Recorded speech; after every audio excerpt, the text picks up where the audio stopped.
বাংলাদেশের নয়, গণতান্ত্রিক বিশ্বে একজন রাজনীতিবিদ যিনি গণতন্ত্র প্রতিষ্ঠার জন্য তার সমস্ত জীবন উৎসর্গ করেছেন, সেই মহান নেত্রী, বাংলাদেশের গণতন্ত্রের জন্য সংগ্রাম করা আপসীন নেত্রী, অনন্য সাধারণ ব্যক্তিত্ব সম্পন্ন মহিলা, দূরদৃষ্টি সম্পন্ন প্রজ্ঞা সম্পন্ন একজন নেত্রী, যিনি গণতন্ত্রকে উদ্ধার করবার জন্য সংগ্রাম করেছেন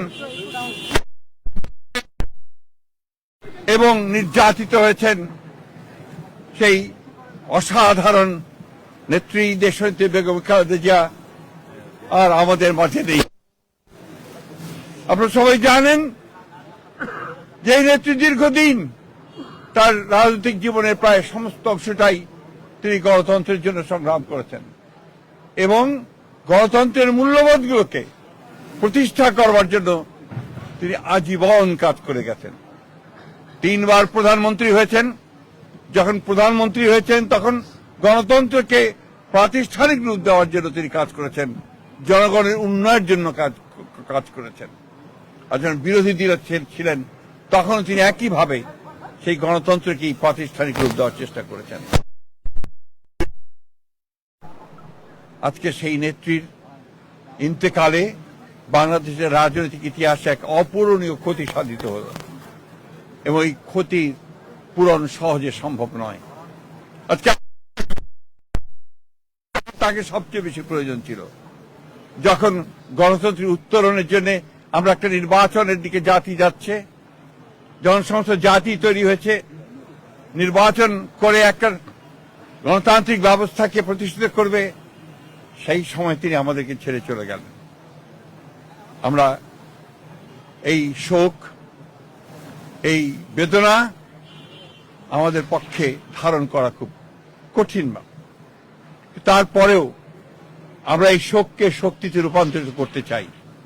আমরা দেশনেত্রীর নির্দেশিত যে পথ, সেই পথকে অনুসরণ করে বাংলাদেশের গণতন্ত্রকে আমরা একটা প্রাতিষ্ঠানিক রূপ দিতে চাই এবং সেই পথকে লক্ষ্য করে আমরা আগামী নির্বাচনে অত্যন্ত সুষ্ঠু অবাধ নির্বাচন অনুষ্ঠানের মধ্য দিয়ে বাংলাদেশে গণতন্ত্র প্রতিষ্ঠা করতে চাই।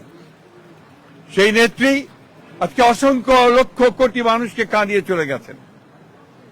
আগামীকাল তার জানাজা অনুষ্ঠিত হবে, দাফন হবে। জানাজার জন্য আমরা স্থায়ী কমিটি সিদ্ধান্ত নিয়েছি যে আগামীকাল দুপুর 2টায় পার্লামেন্ট ভবনের দক্ষিণ প্লাজায় যে মাঠ এবং বাণিজ্য অ্যাভিনিউ, এই পুরো অংশ জুড়ে আমাদের নেত্রীর জানাজা অনুষ্ঠিত হবে। এই জানাজা পড়াবেন আমাদের জাতীয় মসজিদের খতিব, অর্থাৎ বাইতুল মুকাররমের খতিব। আর এই জানাজায় যে সঞ্চালন করবেন, পুরো বিষয়টাকে যিনি সঞ্চালন করবেন, তিনি হচ্ছে আমাদের জাতীয় স্থায়ী কমিটির সদস্য জনাব নজরুল ইসলাম খান। এরপরে আমাদের স্বাধীনতার ঘোষক, বহুদলীয় গণতন্ত্রের প্রবর্তক, বাংলাদেশের আরেক কিংবদন্তির নেতা যাকে রাখাল রাজা বলে এই দেশের মানুষ, তার মাজারে, তারই পাশে আমাদের এই মহান নেত্রীকে সমাধিস্থ করা হবে, দাফন করা হবে। আমরা সবাই অত্যন্ত শৃঙ্খলার সঙ্গে এই জানাজায় অংশগ্রহণ করব এবং যে শৃঙ্খলার মধ্যে কথা বলা হবে, আমি বাংলাদেশের সকল স্তরের মানুষের কাছে অনুরোধ জানাবো, আপনারা সেই শৃঙ্খলা মেনে অত্যন্ত সুশৃঙ্খলভাবে জানাজা পড়বেন এবং তারপরে তাকে দাফনের অংশগ্রহণ করবে, যাদের দায়িত্ব তারাই অংশগ্রহণ করবেন। অনুরোধ থাকবে আপনাদের কাছে যে আপনারা কেউ এই নিয়ম ভঙ্গ করে শুধুমাত্র ছবি তোলার জন্য সামনের দিকে এগিয়ে যাবেন না এবং ব্যাহত করবেন না এই পুরো কর্মসূচিকে।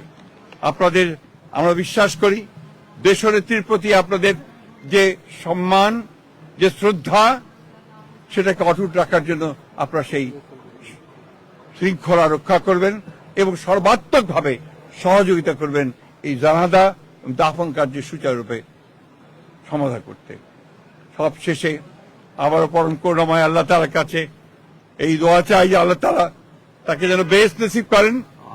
আমাদের ভারপ্রাপ্ত চেয়ারম্যান জনাব তারেক রহমান, তার জ্যেষ্ঠ পুত্র, তাকে যেন তিনি সেই শক্তি দেন যে এই যে দায়িত্ব পালন করবার শক্তি যেন তাকে দেন, তার পরিবারকে সেই শক্তি দেন এই শোককে সহ্য করবার জন্য।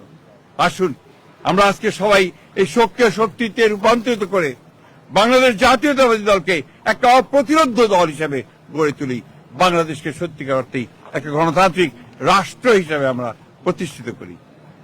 সবশেষে আবারও আপনাদেরকে ধন্যবাদ জানিয়ে আপনাদের সকলের সহযোগিতার জন্য বিশেষ করে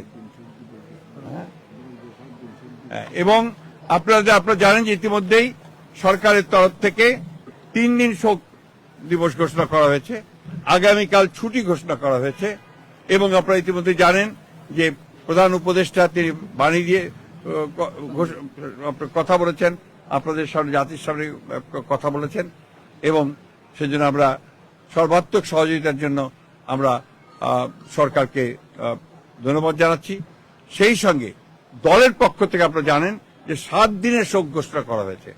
এই 7 দিন আমাদের কালো পতাকা আমরা ধারণ করব, কালো ব্যাজ ধারণ করব, কালো পতাকা উঠবে প্রত্যেকটি কার্যালয়ের, আমাদের দলীয় কার্যালয়ে, এবং প্রত্যেক কার্যালয়ে দোয়া পড়া হবে, কোরআন তেলাওয়াত হবে। এই বিষয়গুলো আপনারা সবাই পালন করবেন। আমরা আবারও সকলকে সহযোগিতা করার আহ্বান জানিয়ে আমরা আজকে শেষ করছি। আসসালামু আলাইকুম।